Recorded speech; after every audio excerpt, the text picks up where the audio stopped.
ఈరోజు మన టాపిక్ వచ్చేసి సాధన. సాధన అంటే ఏమిటి? దైవీ గుణములు మనలో పెంపొందించుకోవడానికి చేసే కార్యాన్ని సాధన అంటారు. కొంతమందిలో దైవీ గుణములు సర్వసాధారణంగానే కొన్ని ఉంటాయి. వాటిని పెంపొందించుకోవడానికి చేసే కార్యాన్నే సాధన అంటారు. మనలో ఉన్న దుర్గుణాలను ప్రయత్నపూర్వకంగా తొలగించడమే సాధన.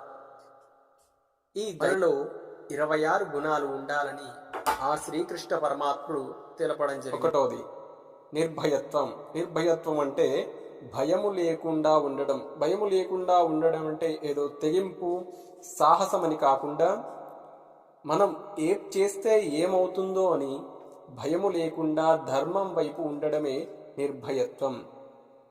రెండవది అంతఃకరణ శుద్ధి. వ్యవహారంలో వంచన, లోభము, మోహము లేకుండా ఉండడం.